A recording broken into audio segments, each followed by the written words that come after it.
Welcome to Next Level Play Therapy, a weekly podcast dedicated to supporting the next generation of child and adolescent therapists to provide exceptional play therapy services. We'll explore all things play therapy to elevate your work with children and adolescents using the therapeutic powers of play.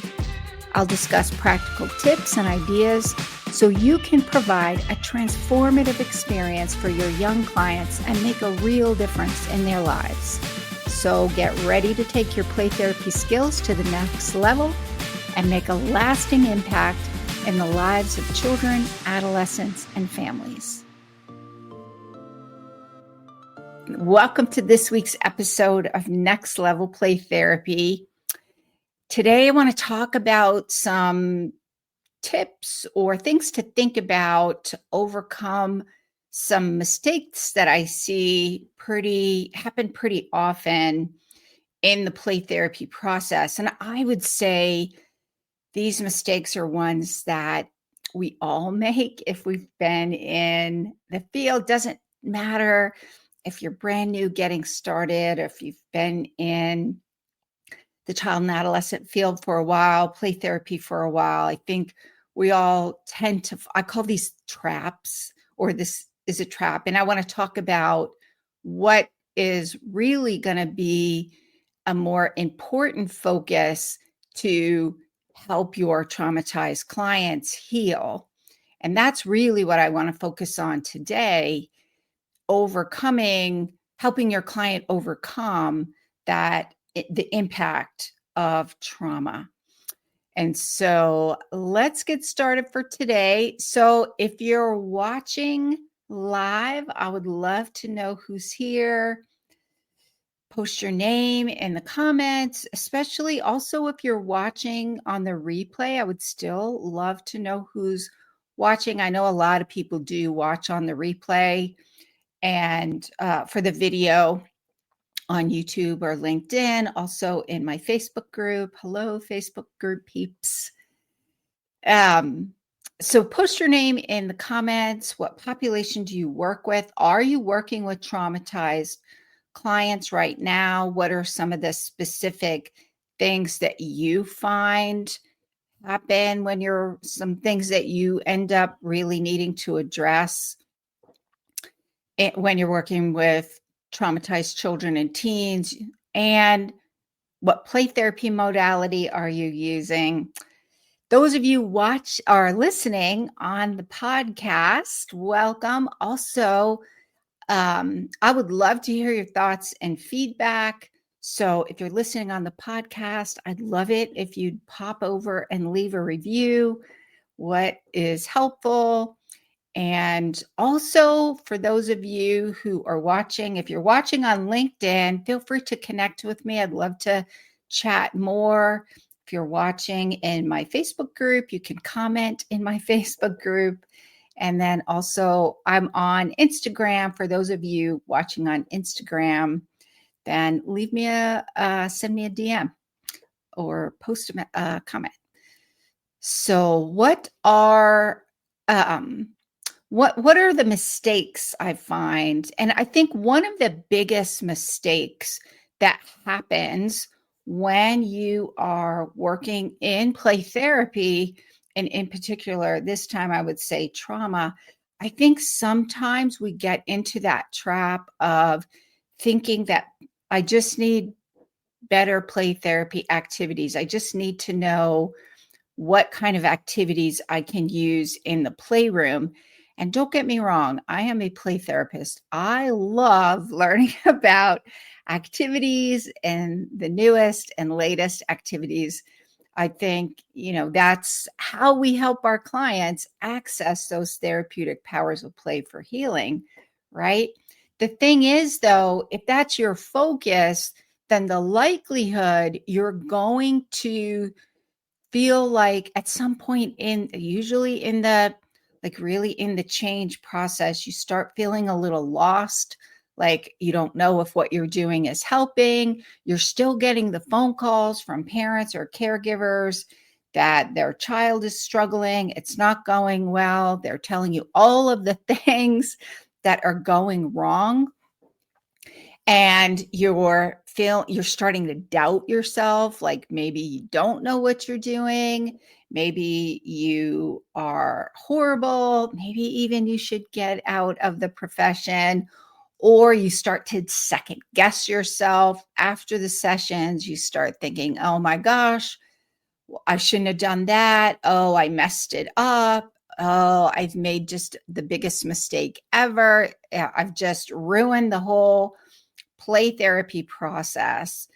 And the reason those things tend to happen is a couple of things.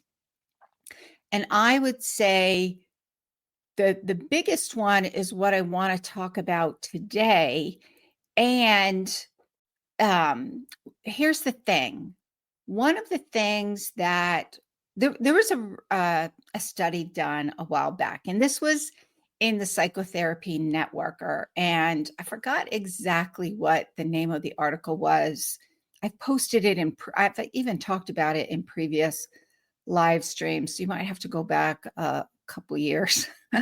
Maybe we'll post that one, put a link so that you can find it easily. But here was the thing. The Psychotherapy Networker, they were talking about burnout.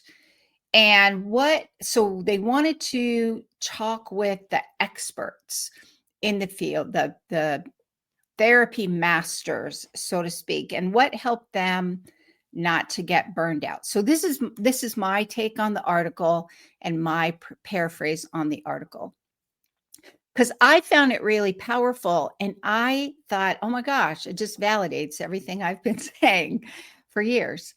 And that is when they were focused on burnout. But what they found was, for these therapy masters, the experts in the field who get amazing treatment outcomes for their clients, what they found was these experts start with the end in mind.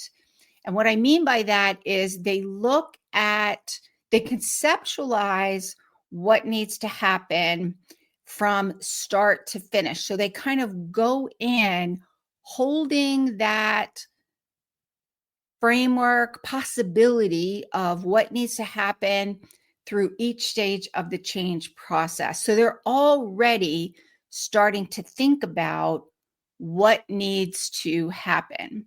And to me, the only way you can do that is if you have an actual framework. You have a framework that you're using. And to me, that's one of the first things to think about is, what framework are you using, rather than over focusing on what play therapy activities is actually going to make the difference. Like this, if I just find the right play therapy activity, that's going to unlock everything. Well, maybe it will. And you'll get a lot more positive outcomes. I think you make a bigger impact if you actually have a framework that you're using. Focus on the framework, and then you'll figure out what activities are going to work where. And so what do I mean by using a framework? So your play therapy framework is basically the play therapy model that you're using to help your clients navigate through every stage of the change process. It's your case conceptualization is also part of that process. And your case conceptualization is going to be influenced by your play therapy model. So you start with your case conceptualization, and I've talked about this in previous episodes. So if you're really interested in this topic, you can definitely go back and watch some of those previous episodes. Case conceptualization is basically what exactly is activating the problem and what are the patterns that are sustaining it. So what are the patterns you see in your client? Maybe, what activates it? When does it get activated? When is it not activated? What happens when it gets activated? And then also patterns include the relationship patterns within that family system, including that parent-child relationship or caregiver relationship, and how do caregivers respond. So all of that information, you want to make sure you're gathering all of the information at that very first session. You want to make sure you're gathering it because that information is what you're going to use to create the foundation of your case conceptualization to get started. And then you're going to continue to assess through each stage of the change process. So you use all that information to formulate your initial case conceptualization or your working hypothesis. I'm holding this working hypothesis based on the information that I've gathered, based on my play therapy theoretical model. And I'm going to use that to help me with my clinical decision making of what am I going to do in this session? When am I going to do it? At which stage am I going to do it? How are caregivers going to be involved in the process? What exactly is that going to look like? Who can be involved and who's probably not a good idea to be involved? At the beginning, maybe there's work that you need to do in order to get that caregiver involved. All of these things are what you're going to be considering as part of your ongoing decision-making process. And it's going to be grounded in your play therapy model. That's your framework. Your framework is your play therapy model that tells you, okay, in the beginning of this process, we do this. And then in the change process, we do this because we're conceptualizing the problem is due to these factors. So to fix that, then we're going to use this strategy. So that's what happens is when people over focus on the activities, then what happens is they start, I call it the spaghetti against the wall strategy. They start thinking, oh my gosh, that one didn't work, so I'm going to use this one. And then they start kind of throwing all these strategies in the session, so to speak, using strategies kind of indiscriminately, figuring out activities to use indiscriminately, and then finding that it's kind of like the hamster on the gerbil wheel. You're going nowhere fast, but you're working really, really hard. And then you end up getting tired, overwhelmed, mentally exhausted, and frustrated, starting to second guess yourself and doubt your capabilities. And then what I find is more effective is to take a step back and then think about your case conceptualization and your play therapy model and what does it say to do in the sessions, and then choose your activities based on that. That being said, all of that, if you're using child-centered play therapy, then that is, if strict child-centered play therapy, then you're just going to follow the model because you're not choosing activities. You're just following, not just, but you're following your client's lead using the model, and your model influences the way in which you show up and what that intervention, so to speak, looks like. Meaning you're following, you're not leading, but you're also using tracking statements, and your way of being in the session is really, really important. So,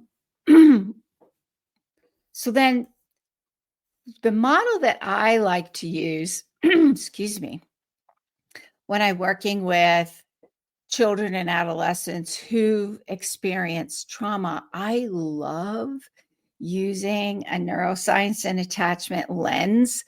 I think it gives us so much information to understand children's behavior and what might have happened for that behavior to occur, what might have activated that behavior.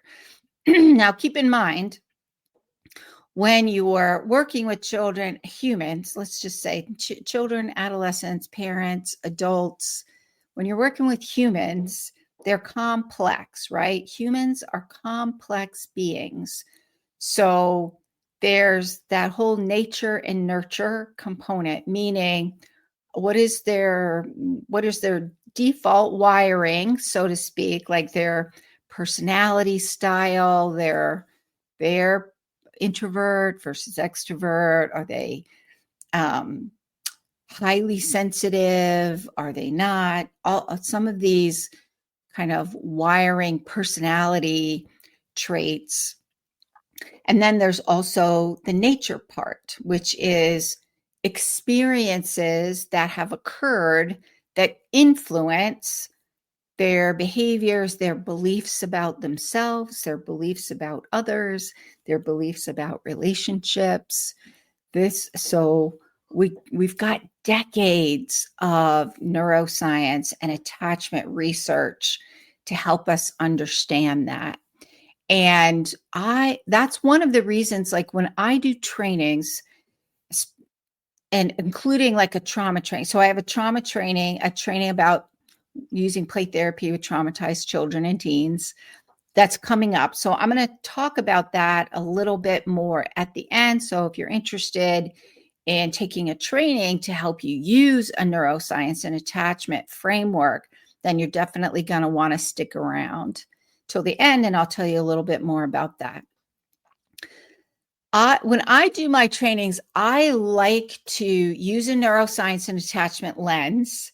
And what I'm going to do is I'm going to walk you through the neuroscience and attachment information and what the research says, so that we can package all of that in our case conceptualization.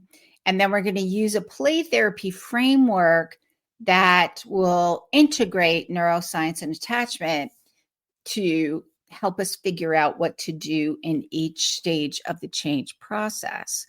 So the thing you want to do is so I like to do that because when I'm working, that kind of helps you in the beginning when we formalize and begin your case conceptualization. So when we get to the actual framework and we walk through it and we do all the activities, then you're going to have a framework to know what you're going to do throughout each stage of the change process. And then you can plug in those activities. And then when, not if, it's really about how often and when, and then how do you get back out of it when you get a little lost or frustrated or feel like nothing's working.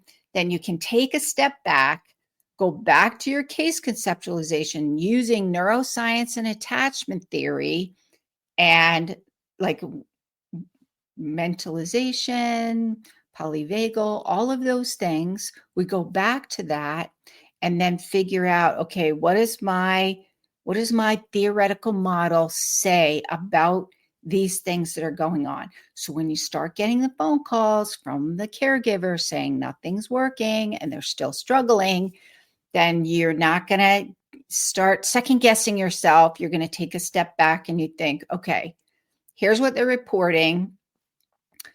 Based on my model, here's what I think needs to happen. And then that's going to influence your decision making about what to do next.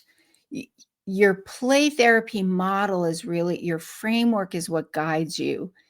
The theoretical underpinnings of that are how you're going to make sense of what the problem is, as well as what type of activities and interventions you need in order to heal trauma. So, for example, when I'm using neuroscience and attachment theory, then I'm going to use more of an integrated model. So using an integrative play therapy model means you are blending two or more theoretical models together. And I talked a lot about this last week in the live stream last week, or if you're listening to the podcast, it'll be the podcast last week. What that means when you're using an integrative model. And so if you're using an integrative model, you're blending two or more theoretical models together.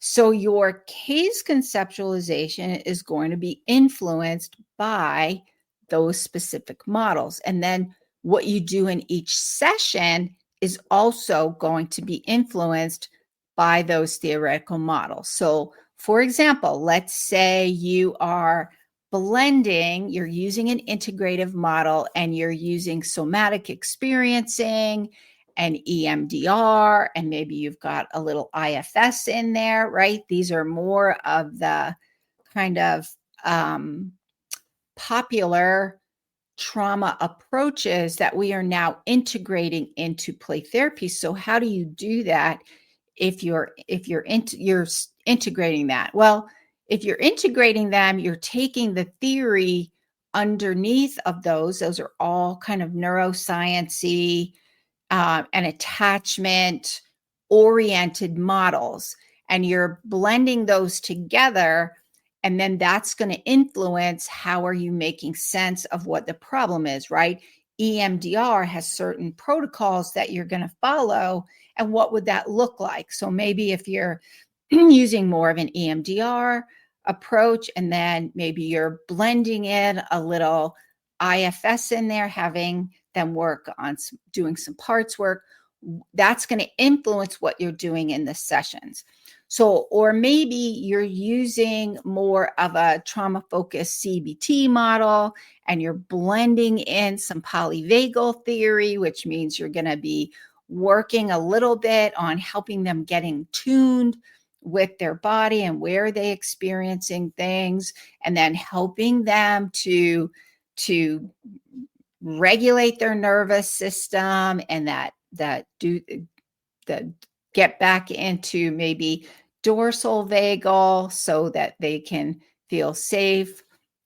Sorry, ventral vagal, not dorsal vagal, so they can feel safe. Or how do they tell if their sympathetic system is activated? How do they tell that in their body, right? So these are the theories that you're using. And if you're integrating these, then you're thinking about what those theory models say, and you're thinking about, like, trauma focused CBT will have has a structured approach, tells you what you're going to do in each stage. And then if you're blending in some polyvagal, maybe you're using that information in this stage, maybe the beginning stage of trauma focused CBT. What types of interventions would you choose?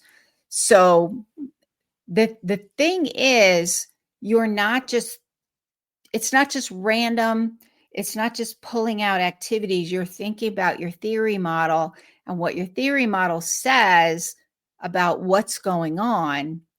Why is your client getting activated, and what each stage of the change process looks like, so that when you are choosing your interventions, you're going to know where to plug those in. So that's why I like, in the beginning, I really like to focus on that case conceptualization part in the beginning, where we go through what attachment theory looks like, interpersonal neurobiology, polyvagal, mentalization. What does all of that mean? And how does that impact and explain what's going on with my client? And then I'm going to use that information with my play therapy framework that's going to guide me through each step of the change process. So that, to me, is the key. Having that framework is the key, and understanding that your framework is your play therapy model, or your integrated play therapy model, still means it's theory based, and your theory is going to influence how you make sense of what's going on with your client and their trauma, helping you identify trauma triggers. What do they need to settle down their nervous systems, helping them to reprocess and overcome the impact of that traumatic experience to where they can thrive and grow, because that's the goal, is that post-traumatic growth. And how are you integrating caregivers in that process? Because when your theory, like I use a neuroscience and attachment approach, so we're thinking interpersonal neurobiology as well, that means I'm also thinking about their relation, my clients' relationships, or maybe that child's parent. How can I integrate that parent into the change process? Can I integrate that parent in? What exactly is that going to look like? Because maybe my client is in foster care and they're not living with their biological parents. Or maybe they're living with another relative, maybe an older relative who uses old school parenting and doesn't buy into the new way of parenting. And so what does that look like? What is that dynamic between that child and that caregiver? And how can we help caregivers be part of the healing? Because that's where the long-term healing is going to be sustained, in their environment with the people in their lives long after they're not in counseling with you anymore. So that is it for today. Let me just go through and do a little recap. Today, we're really focusing on why play therapy, playing and activities in play therapy aren't really enough to heal trauma, that we really need to focus on what framework you're using. So in your framework, also, you're thinking about also your relationship. Of course, we want to make sure it's always three things, right? The way that I look at it, what the relationship is key. First and foremost, you've got to establish safety. I talked about that in a episode 2 weeks ago. So if you're interested in that, then you may want to go back and listen to that episode 2 weeks ago. I've talked about it in a bunch of other episodes as well. So you may be interested in watching some of the other episodes.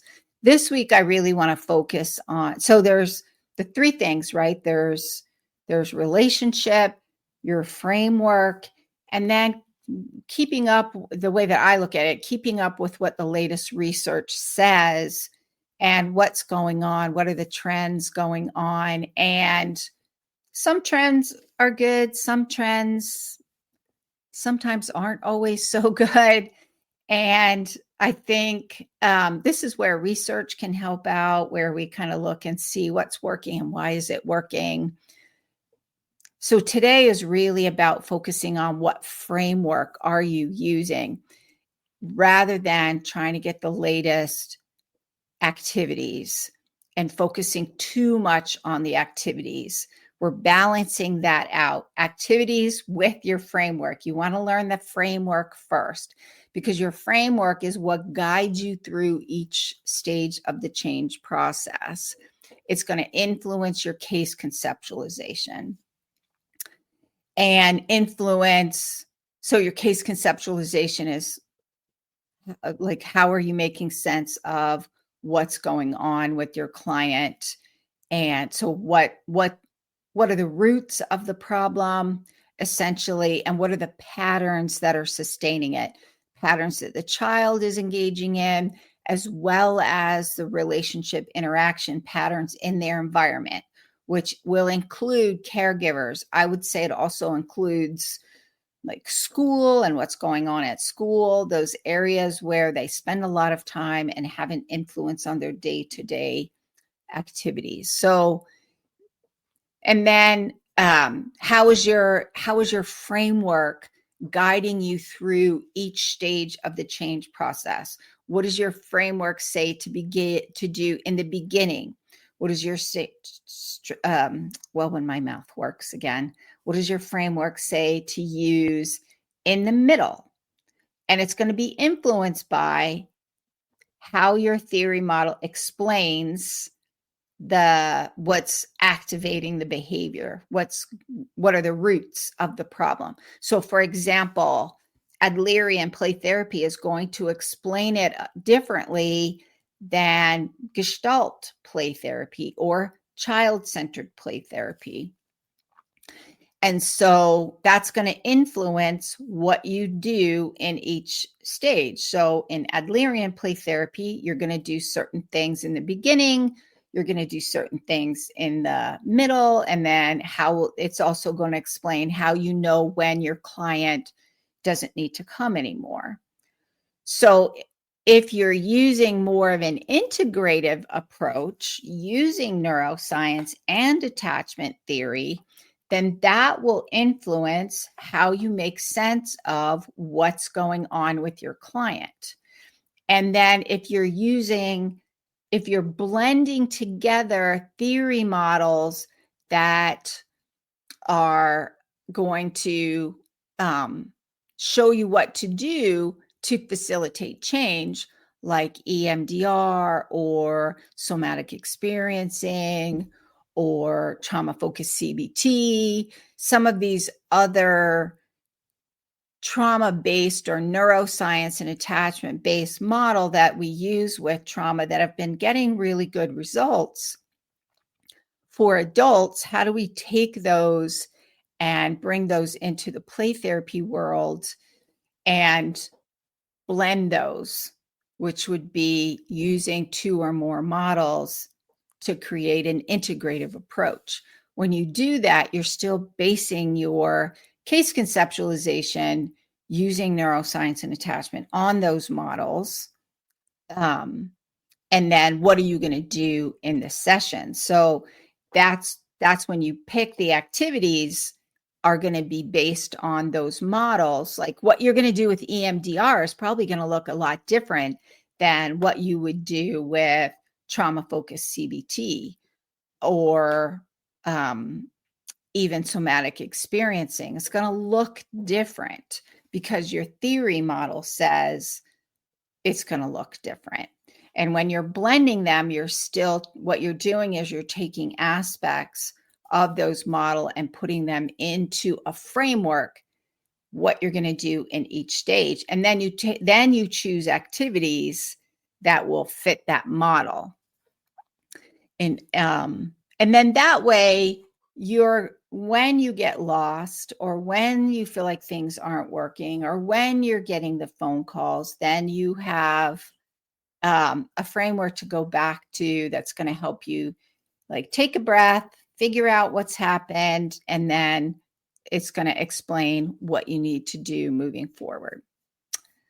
Well, that is it for today. So if you're interested, I do have a training coming up. It's called Healing Trauma Using Play Therapy, a Neuroscience and Attachment Approach. And so, like I said, what we're going to do is we're going to look at what neuroscience and attachment theory tells us about the impact of trauma. We're going to look at interpersonal neurobiology. We're going to look at polyvagal theory. We're going to look at what Peter Fonagy and his colleagues have said about mentalization. We're going to look at attachment and how all of that from a neurobiology and attachment standpoint influences the impact of trauma on your client. So it'll make sense then where some of their behaviors are coming from, help you look at those behaviors and that impact through that lens. And then we're going to look at a model that's going to integrate play therapy and specific models. I was actually trained on a model for trauma. This was I think it was back in 2010, probably. Using a model, it was called the SITCAP, Structured Sensory Intervention for Traumatized Children, Adolescents, and Parents. And I loved this model because back in the day, they were talking about the sensory aspects of trauma and creating a framework using aspects of neuroscience, but also understanding the way in which trauma changes the way we think about ourselves, think about others, think about the world around us. That trauma basically hijacks your nervous system. And then this specific model kind of shows you, not kind of, but this specific model has, here's what you do in the initial stage. Here's what you do in the middle. Here's what you do in the end. Here's how you know when they're making progress. Here's how you know when something has gotten activated. Here's how you address that. Here's how you work with parents. Here's the role of parents. So your theory model is going to explain what your role is as a therapist, what is the child's role, what is the parent's role, and help you navigate your decision making about what to do in each stage. What's your role? What's their role? And then when you're choosing activities, you know where to plug those in. And so that's the model that I was trained. I still love it. And now I've integrated in, as we've learned more over the last couple of decades, as we've learned more, what does that look like? And how can we integrate more of these neuroscience and attachment, this neuroscience and attachment information that we've learned? How can we blend all that? So I have a specific framework. We're going to look at the frameworks. We're going to look at what's your role in each stage, what's the child's role, what's the parent's role, choosing activities. We'll do tons of activities in the training. So the training is going to happen. It's called Healing Trauma Using Play Therapy, a Neuroscience and Attachment Approach. You're going to get a theoretical model that's going to, using a neuroscience and attachment lens. It's going to help you know what to do in sessions, what the stages are. We're going to go over activities. And I'm also a firm believer that community is important, especially in play therapy. This is hard, holding those hard stories. It's hard knowing what to do all the time. Sometimes we could just use a community of people who just seem to get it and understand, well, we don't have to explain what play therapy is, or we don't have to hear things like, oh, they're kids, just pull out an activity. This is a community of play therapists called Play Therapy Elevation Circle. It's a new membership that I launched back in March. So it's closed right now, meaning we have people in the membership, but currently, while it's still in its kind of founding member and beta format, I've really been working on, getting that community built up. But the thing is, it's still important to have community. So what I did is, if you register for the training, if you attend the training, then you get 2 months free. And what that means is, when we have our monthly consultation calls, we can staff cases about trauma. We can help problem solve. We can give support. We can help you figure out what needs to happen. Are they making progress? Making sense of their play therapy behaviors in the training, in the sessions, and what's going on with that. There's also resources in there. There's a community group feature. So in between meetings, we can post and give support in there. So when you register for the training, you get 2 free months of Play Therapy Elevation Circle. And then the other thing we're doing in the training is we're talking, I'll give some tips on working with parents.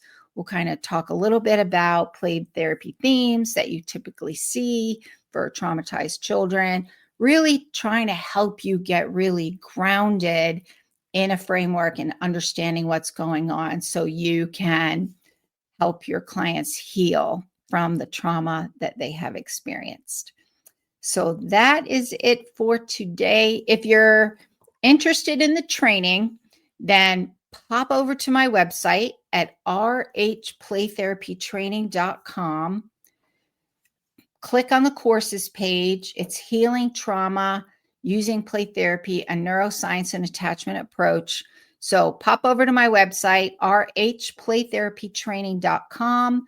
That's renewingheartsplaytherapytraining.com. Click on the courses page. There's 2 options. You can attend in person or virtually. All right, so I will see you next week. And feel free to message me if you have any questions about the training. And I will see you next week. Thank you for joining me on this episode of Next Level Play Therapy. I hope you found the discussion valuable and gained new insights and ideas to support your work helping children, adolescents, and families heal. If you enjoyed this episode, be sure to subscribe to the podcast and leave a review. Your feedback helps to improve and reach more people who can benefit from this information. Remember, play therapy is a powerful tool for healing and growth. Whether you're a new play therapist or experienced, I encourage you to continue your learning journey to unlock the potential of play in your own work and relationships. If you have any questions or topic suggestions for future episodes, I'd love to hear from you. Connect with me on social media and visit my website at Renewing Hearts Play Therapy Training to stay updated on upcoming episodes, trainings, and resources. Thank you once again for listening to Next Level Play Therapy. Until next time, keep playing, learning, and growing.